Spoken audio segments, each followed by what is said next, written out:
Welcome to the No Filter, No Apologies podcast with Rebecca Sachs and Katy Shapiro.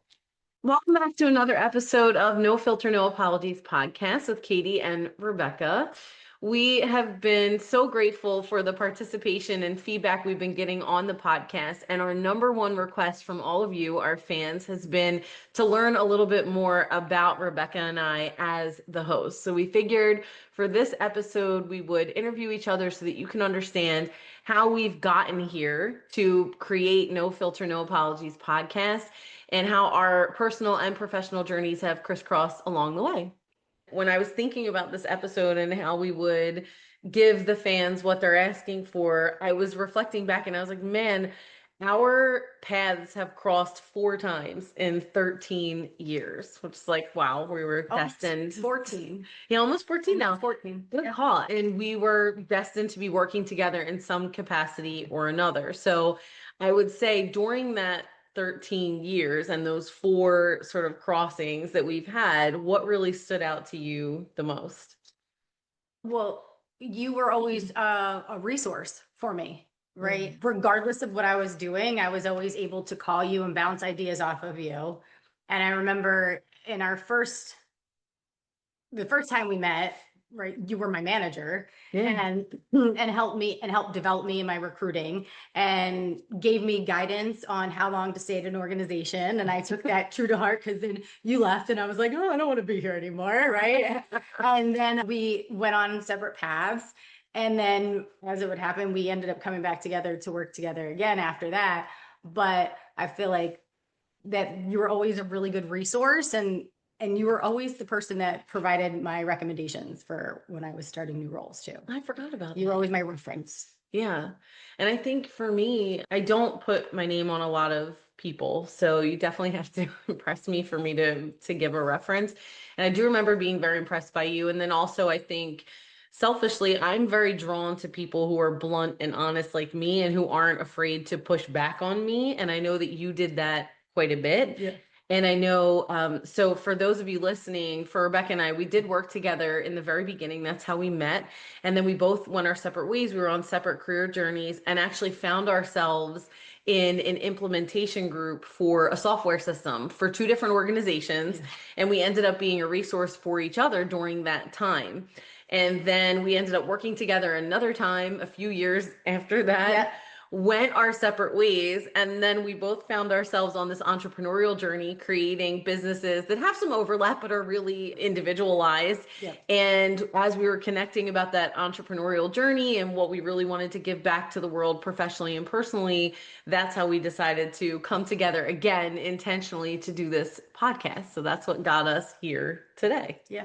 And I also think one of understanding your business and where your business, what your focus of your business is, you always wanted to work with women. I knew that, but even I'd say the last time we worked together, we got certified to be diversity recruiters. And there was a lot of emphasis on the challenges that we as women face in the workforce. Yeah. And I think the conversations really started there and then they've grown since, right? Because we've been able to identify the opportunities and challenges. Definitely. And that's so true. And I think for me personally, I've always had a conflicting dream, right? My entire life, I wanted to be a stay-at-home mom and I wanted to be a CEO. And obviously those 2 things don't go side by side, especially not in today's economy. So I was blessed to be a mom and I took that role very seriously. And I was also building up my career during that time. And then now that my kids are a little bit older, having the opportunity to really look back and go, I can be a CEO now, but more than being a CEO, I want to take everything we've learned along the way and give it back to women, because I've experienced and I've witnessed the struggles that women face. And we've had certification courses about it. And we've been in charge of DEI programs in different areas. And that really inspired me to say, now's the time. Life is offering this moment. And who knew you'd be there having a separate moment of your own with Authentic Talent Edge. So it's very exciting. But wait, so what stood out to you? Over the 13 years? Yeah. I think a few things. One, I don't believe in coincidences. So when someone keeps coming into your life in multiple capacities, I firmly believe that they're supposed to be there. And for you, and I've said this to you a lot, but for our audience, Rebecca in many ways is my opposite. I get analysis paralysis, and she is jumping off a cliff before she's figured out how she's going to land on the ground. Yeah, and there has been over the years this great counterbalance of she pushes and I pull, and it works really effectively. And both of us are so blunt and honest with each other that we can call each other out when we're doing the right thing, when we're not doing the right thing, when we maybe need to reconsider. And so, as I said, I'm really drawn to people like that, but I really always appreciated Rebecca's honesty with me even when she was reporting to me. I think it takes a lot of courage to speak up to someone who is an authoritative position over you in a business environment. But if you want your department to succeed as a leader, you need people like that. And you need to trust them, and you need to trust that they have the best interest. And Rebecca always exhibited that. And so for me, professionally, I was really drawn to that. And then we built a friendship outside of our professional world where that was able to carry over even more. Yep. And there's this great bond and trust and reliance sometimes, and this ability to honestly just share ideas and get feedback without filtering for either way. Right. And this trust that I can be vulnerable with you, and you can call me out on my crap, and I can call you out on your crap. Yeah. And I think that just really stood out to me. Yeah. So you can build something really powerful when you have trust like that in Absolutely. someone. Gives you that psychological safety. Exactly. Mm-hmm. So I know in a few of our other episodes, we actually talked about our upbringing and things like that. But in getting here to this moment in life where you've now created Authentic Talent Edge and you're creating your own business, what do you think led up to that as a kid, as a young adult? What do you think really started pushing you toward this? I always knew I wanted to be a leader and run something, right? I always wanted to run a business, whether it was my own or somebody else's, run a department. I've done that, right? Mhm. Mm, and I think as a child, I mean, initially I wanted to be a vet, but that didn't happen. So wait, that's really fun. I wanted to be a veterinarian. Yeah. We learned something new. I wanted to work with horses. Thank goodness. And so as I progressed in school and realized how much I didn't really care for school when I was younger, it was because I had ADHD that I didn't care for it. But we didn't know until the summer before my senior year of high school when I was diagnosed. Wow. Which was wild because I was then able to take untimed SATs. It helped get me into the college that I went to. The two colleges that I applied to both had special programs for people with learning disabilities. Wow. But it took until I was 17 for them to diagnose me. So, Yeah.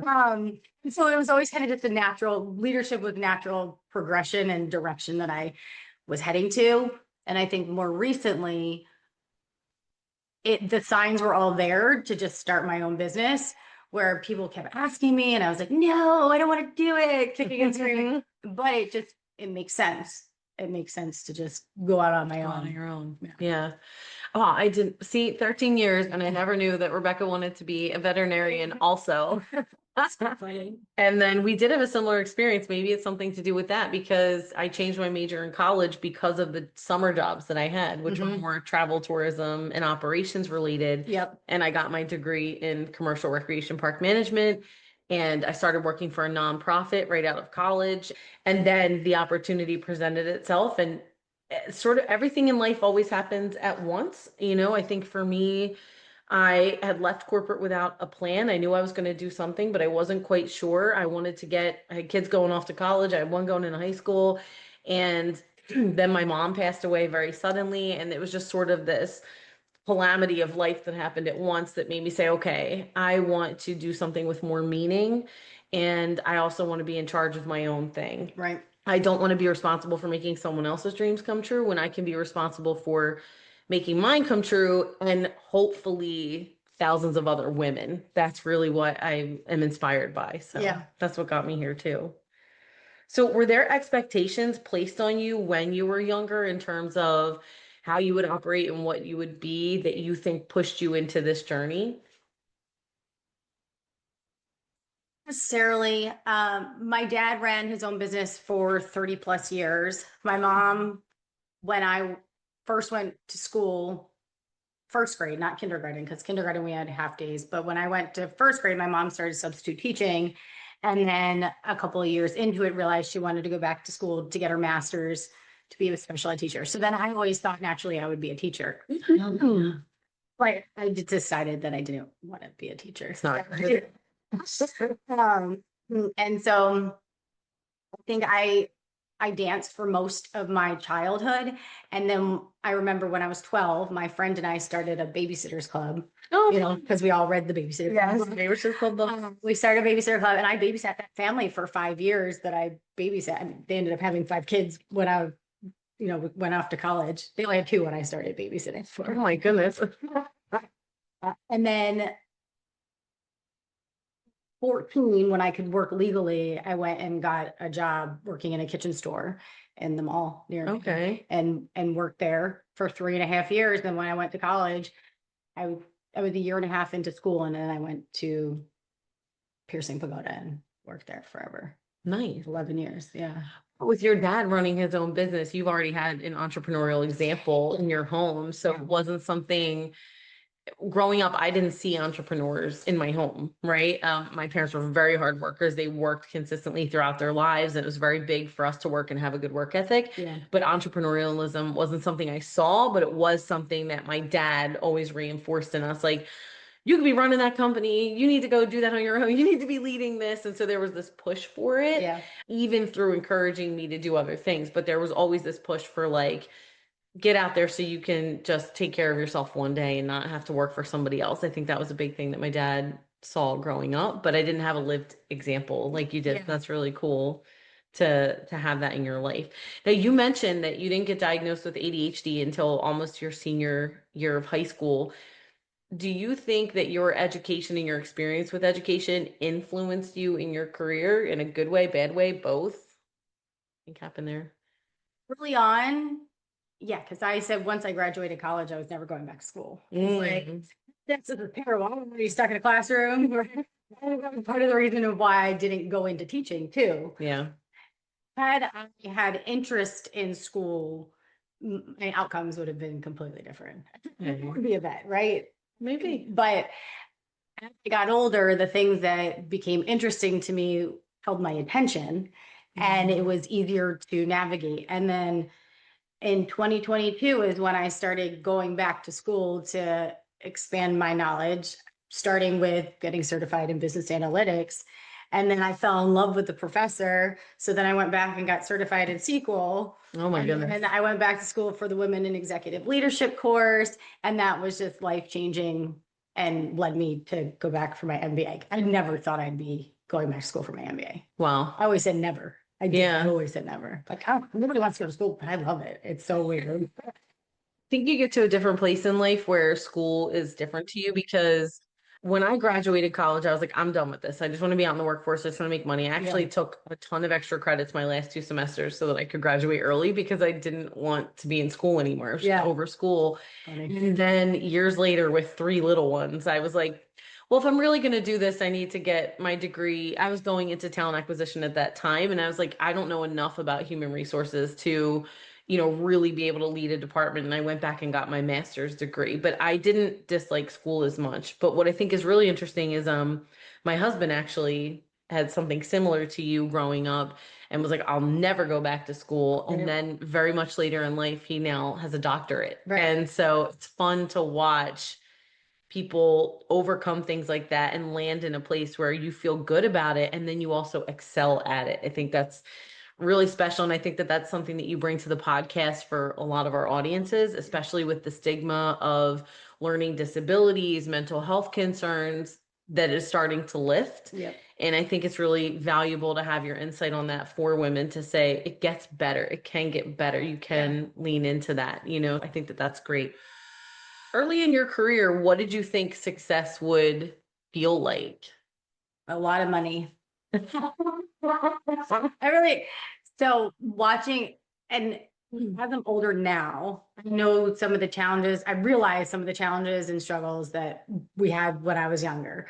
My mother came from a family that always had business. My grandfather always had a business. Okay. My mom's entire life. Initially like a flower and gift shop, and then he at an electric company. And so he always saw people running businesses too. Okay. So my mom always could fall back and have her dad give us money should we have needed it. Okay. Where on the other side, my dad's parents always struggled, but just because there were bad business decisions, whatever. And so as I, we were always well off growing up, Okay. but I just remember knowing and finding out what my dad was making then as a child. And I was like, okay, that's what success is. I'm going to have to make $1,000 a year and I'll be good. Oh, So I had a little bit of a different experience. So I grew up in Philadelphia in lower middle class neighborhood. It's been gentrified now, so it's not that anymore. But when yeah, I grew up, it was. And my dad was a USMC veteran who then became a truck driver and then started working for a different company. And my mom was a school teacher our whole life. So I never wanted for anything, yeah, but also you could see budgetary restrictions in our life. And I know my dad had a very hard life growing up. And he would always push us to, you have to go to college. I want you to do better than me. I want you to have an ease in your life. And so for me, success looked like higher titles yeah, because it was always what's the next thing that you can accomplish, right? So okay, you've hit this level, now you have to get to this level. Okay, once you get to that level, you can go to the next level. Look at what you can do, and you can do this and that. And then my mom would always be there like, but make sure it's something you want to do, something that makes you happy. Make sure it's something that, my mom was really about be passionate about what you're doing. yeah, And yes, you can go to the next level, but you don't have to if you're happy with what you're doing. And so I had this balance of go for the title, go for the next best thing, get higher, get higher, get higher. Eventually it was work for yourself. That's what my dad used to say. And my mom saying, but make sure it makes you happy. yeah, And yes, keep investing in yourself, but the next level doesn't always have to be the title. It can be sideways. It can be a certification. It can be something that makes you more effective at your job. So I yeah, think a little bit of a different example. And underneath of that was, but whatever you're doing, you need to be working and paying your bills. So work, work, work, work, work. Like that was, yeah. The hard work mentality is definitely something that it comes in my family, but my dad has always been more money, money, money. And it's like similar to you, right? And my mom's do what makes you happy, right? Right. But yeah, because even now my dad's like, oh, you're getting deals, you're getting making money, people throwing things your way, like calm down. Yeah, it's coming. And I think it's funny because just before I started Unapologetic Ambition, it was the first time I really stepped back in life and went, wait, climbing isn't healthy for me. I'm not happy. You know what I mean? I am very happy in my life outside of work. I'm very blessed with the family that I have and Yeah. the people that I have in my life. But work, the higher I went, the less happy, the less content, and the less healthy I became. And so taking that step back and really analyzing, and my mom played a major role in this, as Yeah. you know, because she's the one who encouraged me to leave without something else lined up. She was like, this is not healthy for you, and you need to figure out what your next step is, but this isn't it, right? And then she passed away. So that was really rude. She kind of left me on that one. She was like, I got your back. And it was like from above. See you later. And so it really forced me though to evaluate that and take her lead and my dad's and say, I do want to push and I do want to do something bigger, but something bigger to me isn't a title. Something bigger is how can I impact the world to make it a better place? Right. And that would make me really happy. And I think something that the people in my life can be proud of as well as me. So that's what really pushed me there. When you got into your career and into sort of you landed, like you said, you grew in your retail environment and everything. Was there anything that surprised you once you got into leadership? I think scheduling was very challenging initially, Okay. especially during the holidays. And having to hire seasonal staff. Yes. I would say those were probably the bigger challenges in that environment.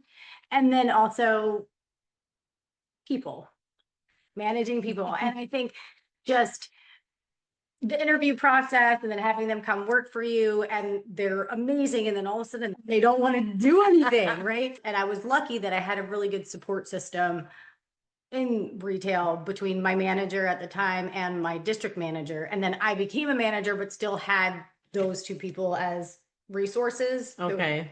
to utilize and bounce ideas off of.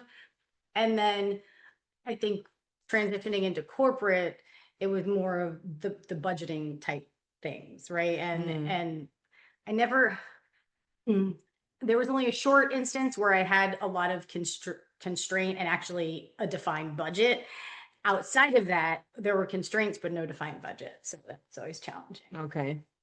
I can share in that with the, I think, younger employees. I had a staff of 165 high school, college, plus adults who were in the workforce and seasonal, or, I was in a nonprofit. So the scheduling was wild. Yep. And I also, here's something that shaped me actually. When I was younger, I had bronchitis so bad. It was to the point of pneumonia. I was like on death's door. And I said to my mom, here's my work number. Can you call me out of work? And she said, no, that's not my job. I was like 16. She was like, that's not my job. That's your job. You work at that job and you need to call out of that job. And I was like, I'm literally dying. I can't breathe. And she was like, you can call yourself out of work. And with bronchitis and pneumonia, I had to call myself out of work. Now, we didn't call out of work. That was something you went. Yeah. But we never did that either. But I had to call myself out of work. And so when other people would no show, especially when you're dealing with a younger population, you see that. I would always coach them and say, I'd rather you call me and tell me you're sick, to do something, call, because it shows that you value your job. And I learned that at a very young age to own what I'm doing, own my career. It's my job. It's my responsibility. And even if I want to leave or I just want to take the day off, then it's on me to make sure that happens, So that was definitely something. But I think the scheduling is definitely a challenge. But I think for me, the biggest surprise coming into leadership was the way in which decisions were made.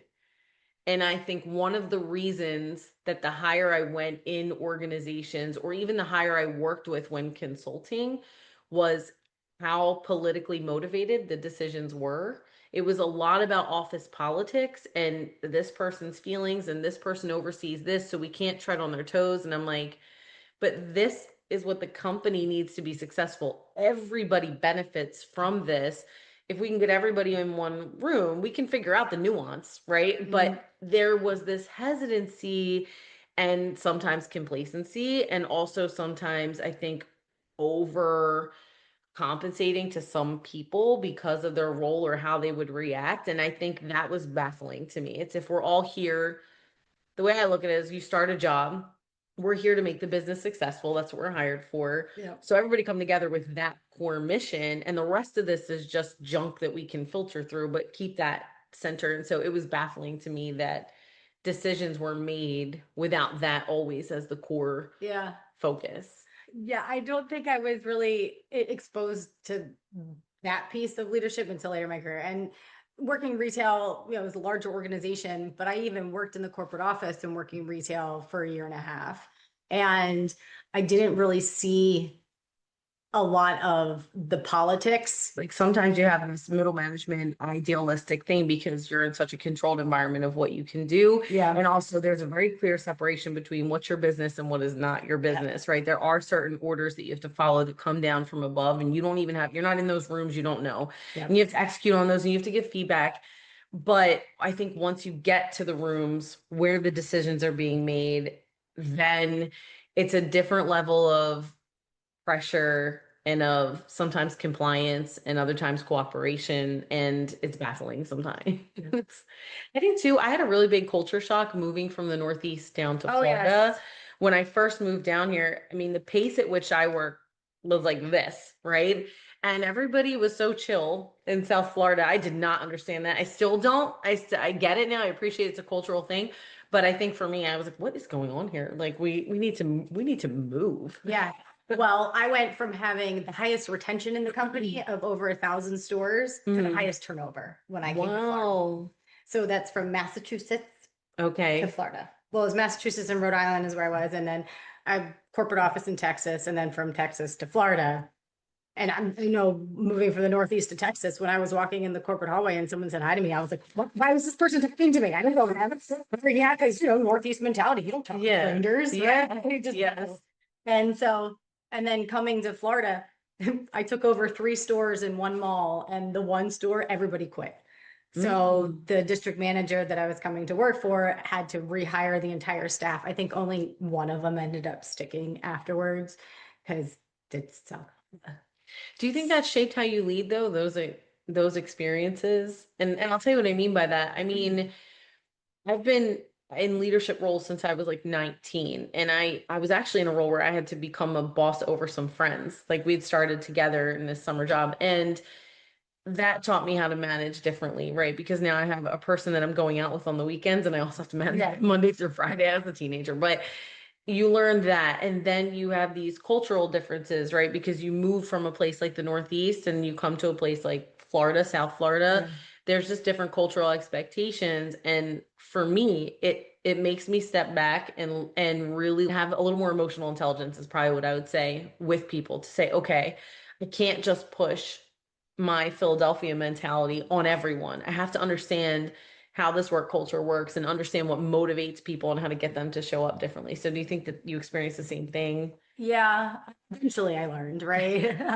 I think initially, because in how I ran and operated my store, I was very like Regimented and yeah, I kind of by the book, if you will, just because okay. I'm very process oriented. Worked in the operations department of corporate, and like that was my jam. And so eventually I used that, but the thing with the talent for retail employees in South Florida, especially in the mall that I was in, it just wasn't appealing to people. And so it was really challenging. Plus, you still don't pay a lot in retail, right? And so it was really hard to find good people. And then when I would find good people, they would get poached Yes. because they were great and they would get pulled to higher salary roles somewhere else. And then finally, I just decided that I had to get out of retail. And coming out of retail is when I really started to adjust my styles to support the people around me. Because I was the only manager running 3 stores and kind of the only person who knew what was going on, I felt like, okay, you just have to listen to me. Right. So, I mean, I was in my early 30s, so it wasn't so young and dumb, but I think though, being in talent acquisition exposes you to so many people at such a rapid pace that you organically evolve as a leader. And I can give you an example of that for me. I was working in light industrial staffing, and we had just scored a contract with a major organization, and this was our chance to prove something. And I had this gentleman come in, he was in his late 60s, and he came to me and he said, look, I was retired, but my son-in-law just passed away very suddenly. My daughter and my granddaughter had to move in with me. And so I need to go back to work because now I'm back to supporting a family and I have to help my daughter, et cetera. And nobody will give me a shot because of my age. And I mean, his experience was he was better than any candidate that came in from, and this was for a forklift driver role. And so I put him in. I thought he's phenomenal. I put him in. And in the staffing world, you're temp to perm, right? So he went in there and within 8 weeks, he was hired permanently by the company. He was the first permanent hire. And when you became a permanent hire, you got a significant pay increase. And he called me and he was like, not sobbing, but crying. And he was like, I'm so grateful to you for giving me a chance. Nobody else would give me a chance. And here I am, and now I'm making this money and I can support, my daughter, my granddaughter again. And he sent me a Christmas card every year after that until I moved. But that moment changed me forever. It changed me in realizing, one, connecting a person with a career is a big deal. It impacts a huge piece of your life. Two, you never know where someone is in their life and why. And three, if you can get to the bottom of that and make a meaningful connection. I didn't put him in front of this employer just to give him a shot. right. He had the experience. He was a phenomenal candidate. He had the motivation, right? He just needed someone to allow him through the door. And all of the other companies in our area weren't allowing him through the door, which was baffling to me because his experience was off the charts, and I'm like, this is great. And then all I did was open a door for him that I had the key to. Yeah. He had to walk in. Everything else he did on his own. And that was so powerful for me. It changed the way I recruited, but it also changed the way I led people because you can have a team and you can go by the book. You can be Yeah. like, this is what we need to get done, and this is our mission, and this is what we have to do. But if you don't know your team and know what motivates them, and know, like you mentioned, having someone who was doing great and then completely falling off, Hmm. yes, that can be a red flag if it happens in the beginning. But if it happens to one of your long-term people, Yeah. instead of being like, oh, they don't care anymore, well, what happened? Let me go check in with that person and see Yeah. what's going on. And sometimes that empathy and that reaching out allows you, they might have a 2 month dip in performance because something What's horrible could have happening? happened. And then they come back and they're your top performer again. But if you give that 2 months of grace because as a leader you recognize your people, I think it just changes you and it changes them and it changes your performance as a whole and it changes the dedication and loyalty within your department. Yeah. And sort of how we started this about the trust that we have for each other. I think it builds trust between leaders and employees and just people to keep that Yeah. humanity front and center. That Yeah. was a long story, but No, but it makes sense. And I do think, I mean, I always say I have a heart of ice. But being a recruiter, I've become more empathetic just in general. yeah. I being in the corporate environment, I have had to adjust how I interact with people. And, I had a direct report that I would just message her on Teams and be all business. And she'd be like, hi, good morning. How are you today? And would put me in check. And so Yes. it had me realize, okay, I need to start off conversations with this person with a, good morning or how are you? I have to check in Yes. with them first before I talk about business. And so I learned that through more of my corporate environment than in the retail world. Yeah. And so how do you think all of these experiences have led to you creating Authentic Talent Edge? I think mostly because I know what my skill sets are and I know what I can offer an organization. And given the current labor market and everything else that had negatively impacted my ability to seek employment, I wanted to be able to support and help businesses be better, especially being on the other side of it Right. and seeing how companies are not doing it well. Mm. And or recruiters, right? I don't know who's to blame because Right. there's obviously a lack of training in a lot of these organizations. And so that's where I can come in and help. That's good. I'm really glad to hear that. What about you? And for me, I always had a passion for two groups, right? Women and veterans. When I was very young, I was a single mom. And if I didn't have the family that I have, I would have needed a lot more assistance. And I don't know that I would have been able to grow as much as I've grown and have the career growth. And so I always realized that women have an unfair shake, Yeah. I think, when it comes to business and employment. And then when I was able to get into organizations and growing and moving up the ladder, and I would see things where I would have to be 100% perfect, but my male counterpart could have potential. And then you see those challenges, right? And you see the way people talk over you in meetings or the way that you have to pitch things. And I just started watching, like, oh, there's a different rule book for me than there is, and not only me, but other women that I see. I'm witnessing it happen to me and my female colleagues.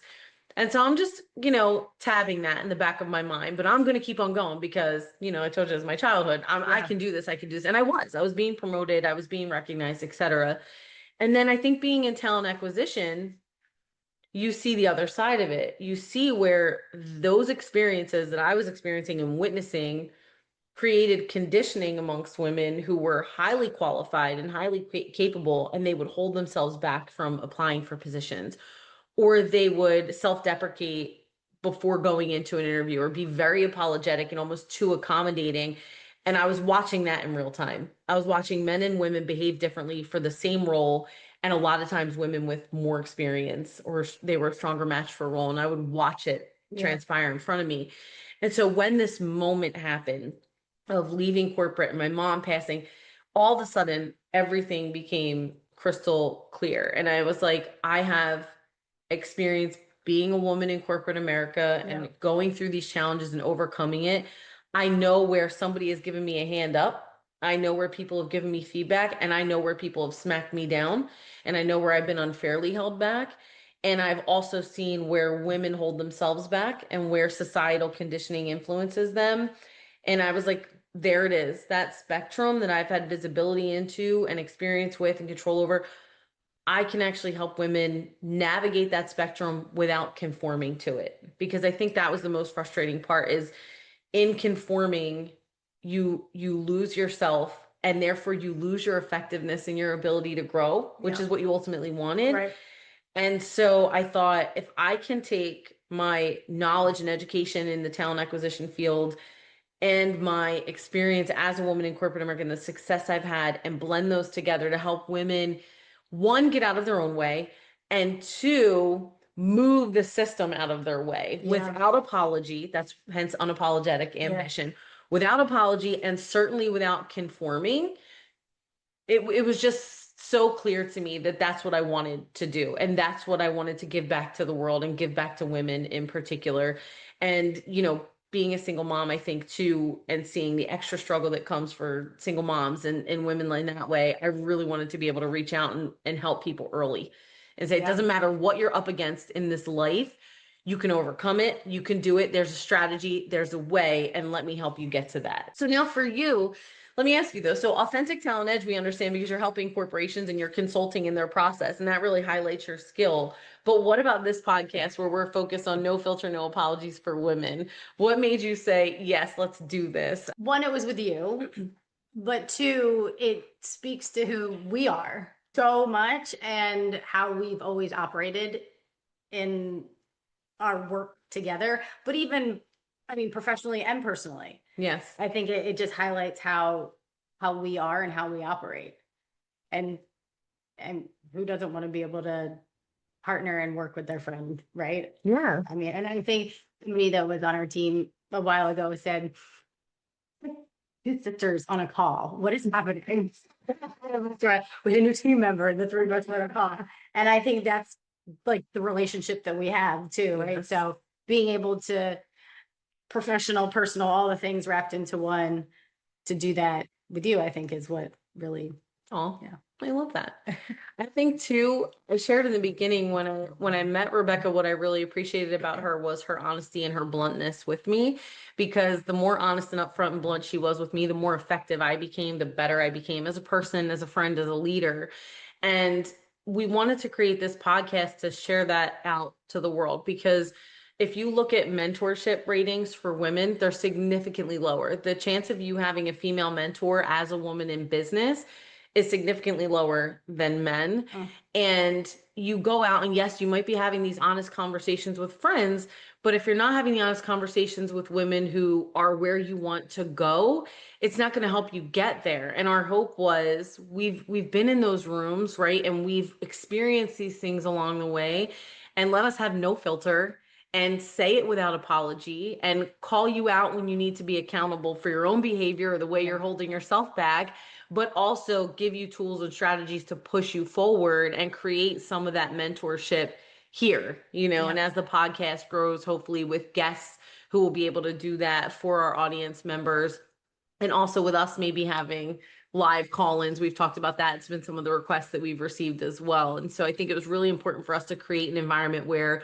women could come together, mentor each other, say the things that need to be said out loud, say it without apology or embarrassment, and maybe get some guidance and help, or at minimum, some camaraderie or that feeling of, oh, I'm not alone, and I'm not making this up in my brain. I am experiencing this. I am seeing that. And I think that was really important for us too with creating this podcast. So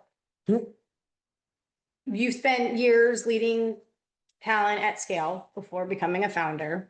What experiences most shaped how you lead today? There are a few. So one I talked about was the gentleman in the forklift. That was in talent acquisition. Another one was when I first started working, it was a summer job, but the leadership there heavily incentivized us, and they didn't incentivize us always with money. Sometimes it was a gift card, but they put on, a weekly event for the staff. It was a barbecue, something. We had lanyards and you would get a bead for different things, and different colors meant different things. So if you, and again, we were young. Yeah. So if you had a great guest services moment, you did this. If you recognized safety, if you went above and beyond, you got these beads. And I saw that, and I saw how I felt and how my peers felt. And it became like a little competition about who had these beads. And so when I started my career in the nonprofit world, anybody who works in nonprofit knows like you don't have money. Right.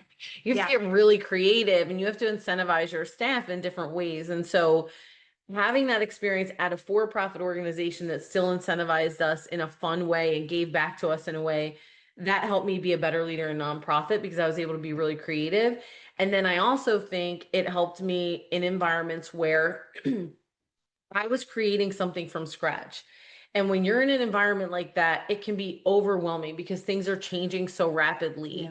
And the team that you hire has to be able to, they can be really good at the job you're hiring them for, but they have to have a whole different set of intangible skills. They've got to be able to adapt quickly. They can't be overwhelmed by change. They, and you have to manage people through that in a very different way. And so I think having all of these creative examples of how to incentivize people and really analyze their motivations and things like that, that really shaped how I've led all the way up to the top, how I've led managers and directors who were reporting into me, because it doesn't change. It doesn't change at the level. People have their own motivations and what gets to them. People like to be recognized. People like to be incentivized, and that celebrating your wins, that's something about me. I will push everybody. You might see on my post, my company post on Friday is Win Friday.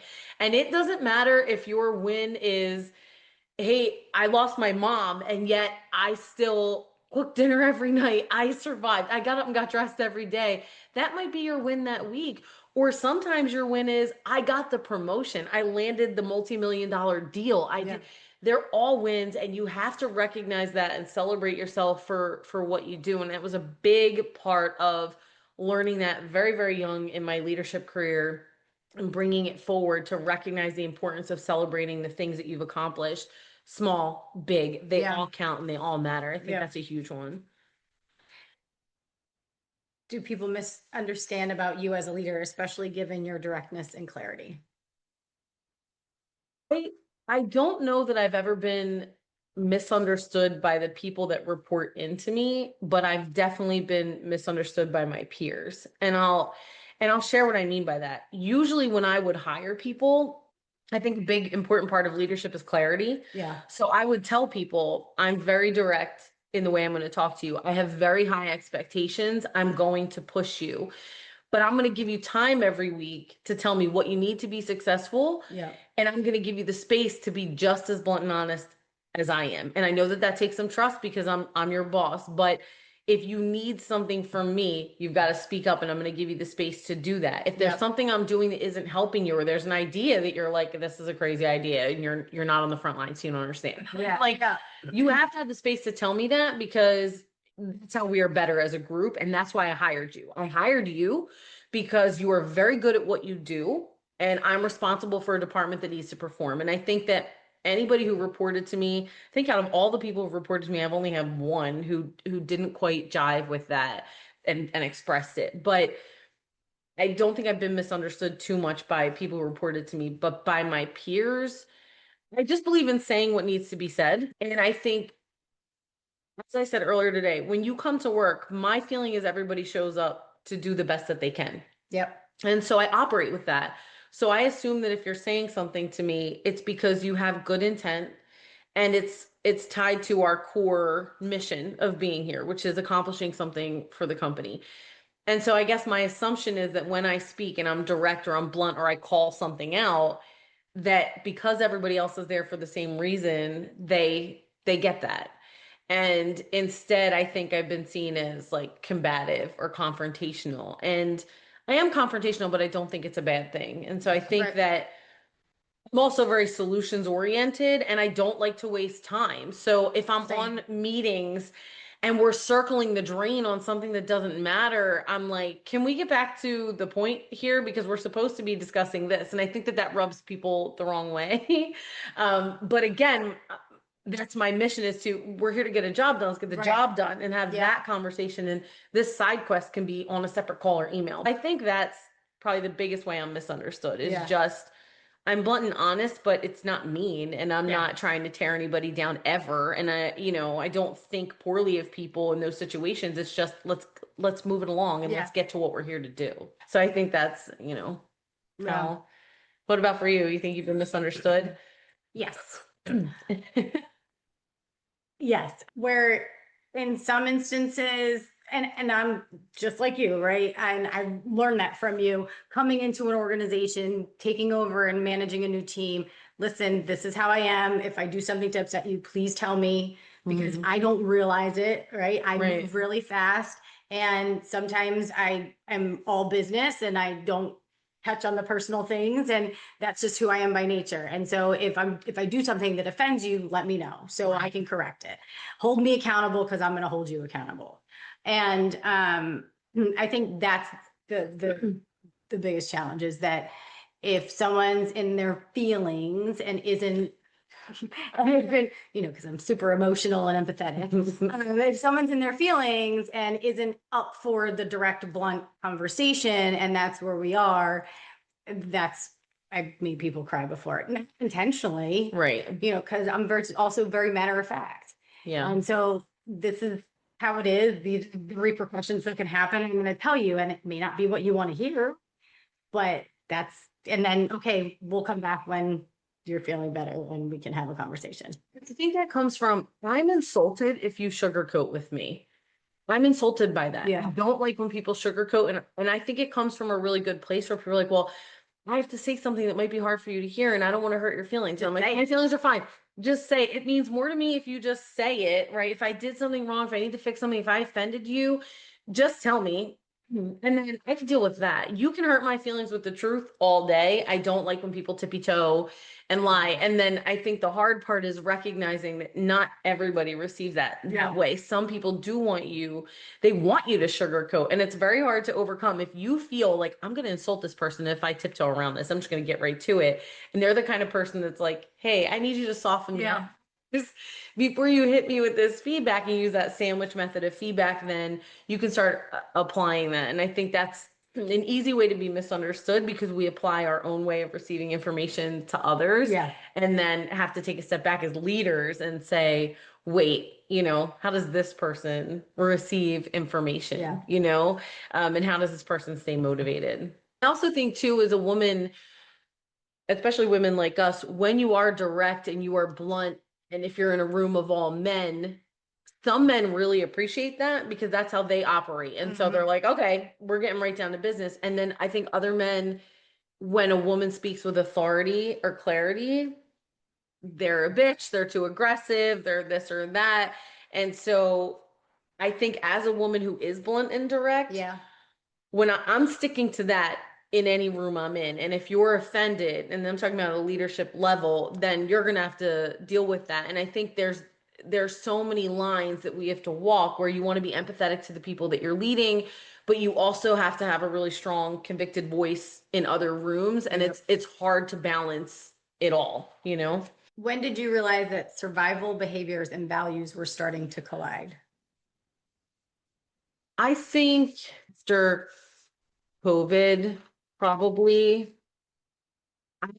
Funny, I was just having this conversation with my husband. I think we come from a generation where you're taught to just push through. Yeah. And you push through and you push through and you push through. And at some point, you're just kicking the can down the road. And then I think when COVID hit, and I know we all look back on it now and we're like, oh, it's over. And that was a horrible time. We were locked in our houses. But no, people were dying and we were washing our groceries on the door.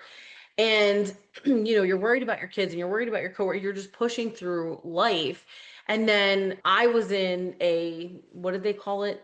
A necessary industry or whatever, where we stayed in business. Essential worker. Essential work. Yeah, I was working for an essential industry. And so I was feeling I'm blessed to be working when so many other people are sick and not working, and I just stayed in that zone, and I'm here and I work remotely so I can be here for my kids as they're doing online school. I just was focused on surviving that time and being grateful for all of the blessings I had in that time.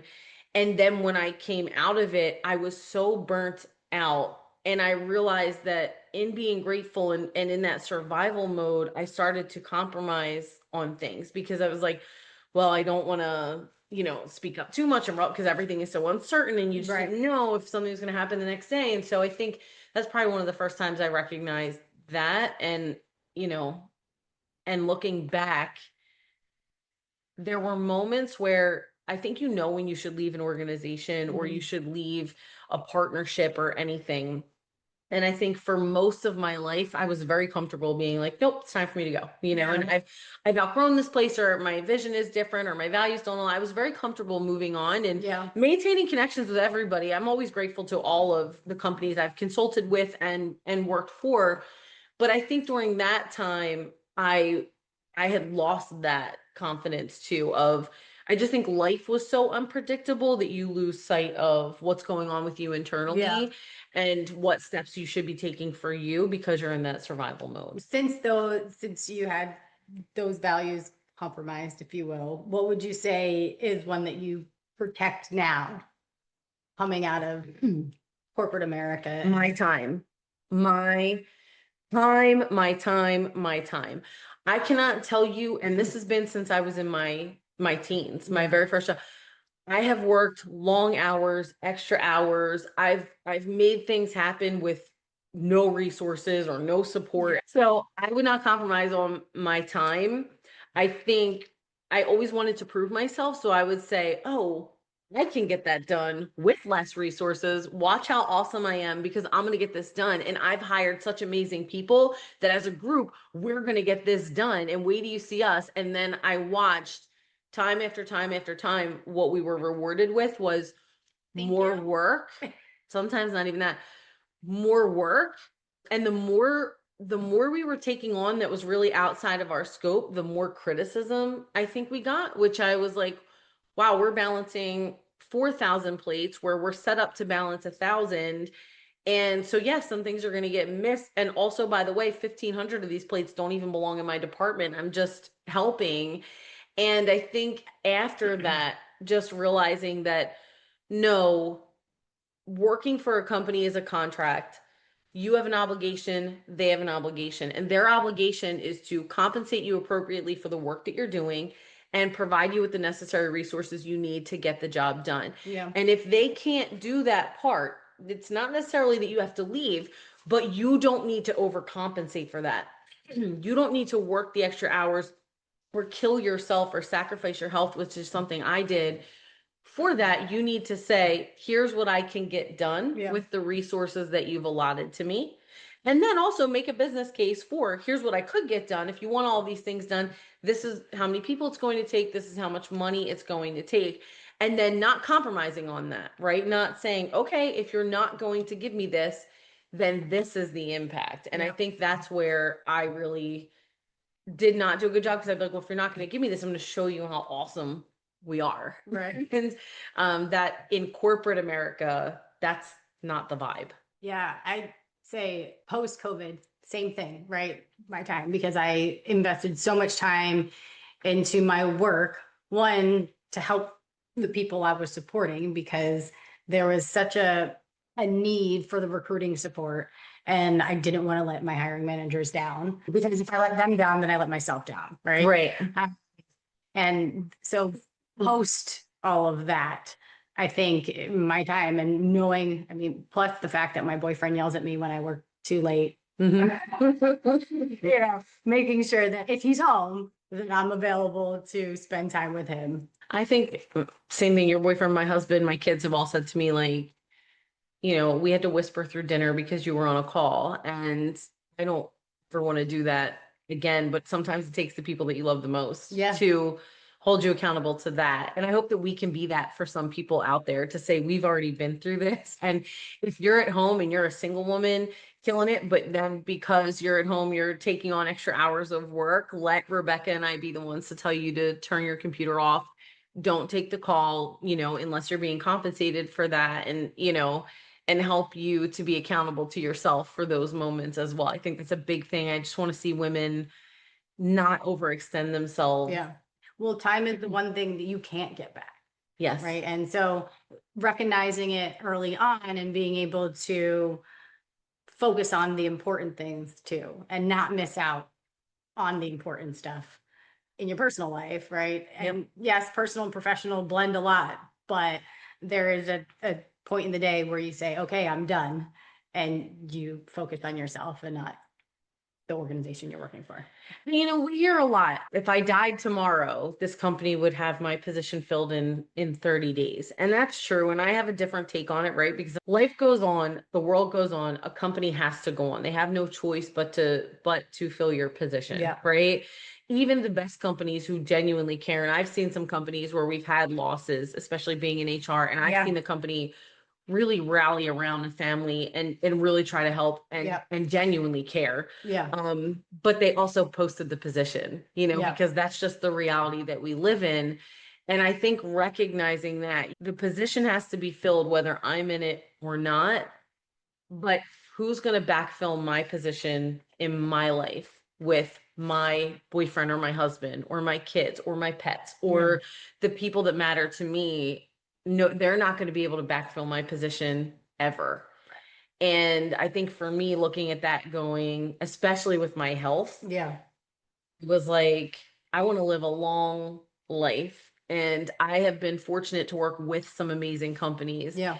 But at the end of that life, those folks and those companies aren't going to be there for Right. me, right? It's going to be these people, and I need to really take care of me, and I need to take care of my people first and find that balance. Yeah. And it is achievable, but you have to have really strong boundaries to do that. Yeah. So, Sure. what do you hope that women feel when they listen to this podcast?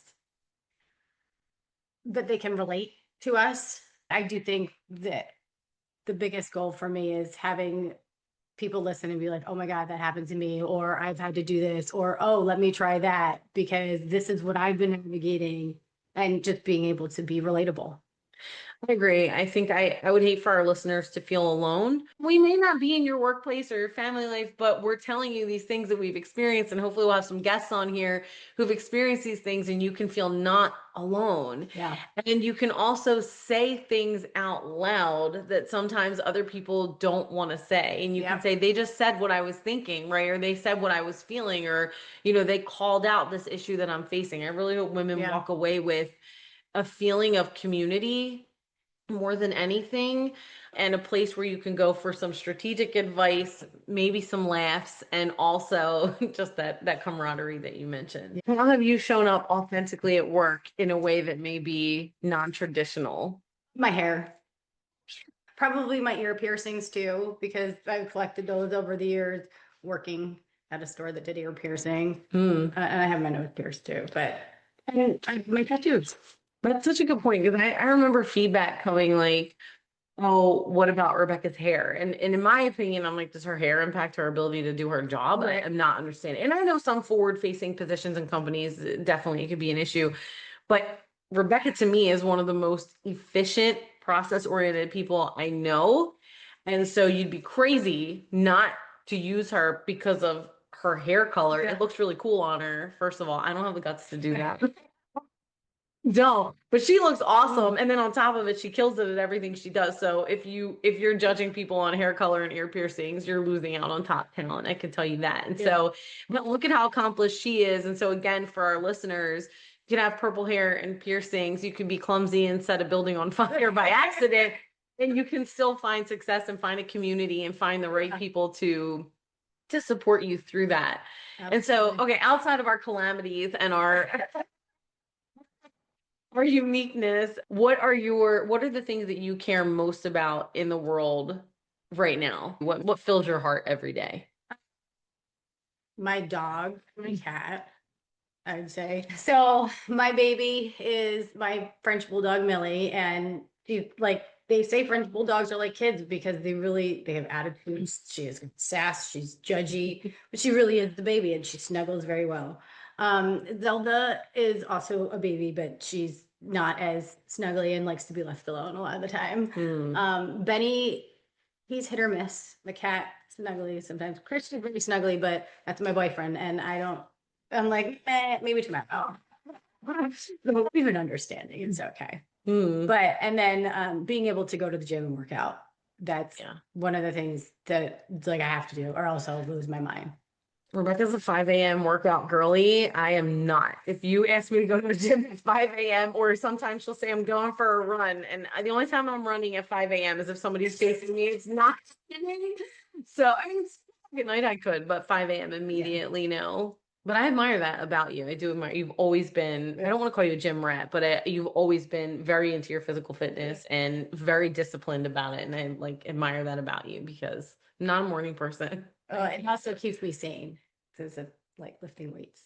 I think for me, my family is always number one. Always. They fill my heart. I'm so blessed to have a big Irish family. Yeah.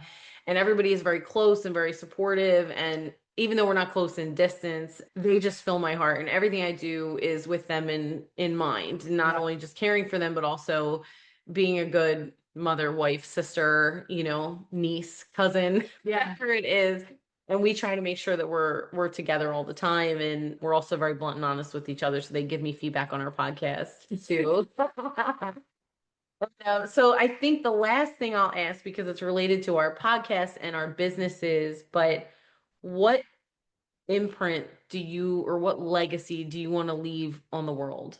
I want to be able to help businesses and people be better in identifying talent, developing talent, whatever comes along with that, right? Being able to help them be better after me than they were before. Being able to identify the talent or put talent strategies in place or help their current talent develop.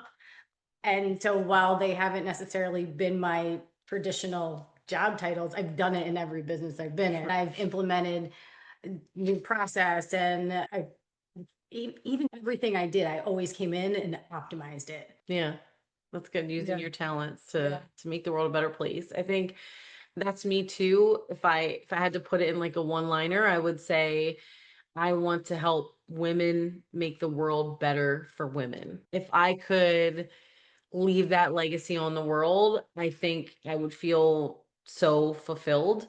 I just, I hate hearing things like, oh, the country's not ready for a female president. Well, they can get ready Yeah. because we don't need to wait. And we Right. don't need to conform to these standards, and we don't need to be inauthentic. We can show up as us, and then this world that was created without us in mind, and these systems that were built without us in mind, they can catch up. But Yeah. we can operate and exist without apology and without waiting and without permission. And I really, really hope that I can leave that impact on women, and then they go out and leave that impact on other women and on more women and more women, so that the world just becomes a better place. Yeah. For women in general. And right now I'm just focused on women in their careers first and foremost. Right. So, well, I think that's it for us today. I hope that you got to know us a little bit better. And this helps you as you listen in on the podcast to understand our dynamic and what brought us here and what we hope you get. And we'd love to hear from you. There are plenty of opportunities wherever you listen to contact us. Our email's in there. If you have some topics that you want discussed or questions that you have for us, we're happy to answer. We love all the engagement we've been getting so far. And it was great getting to know you and helping you to get to know us.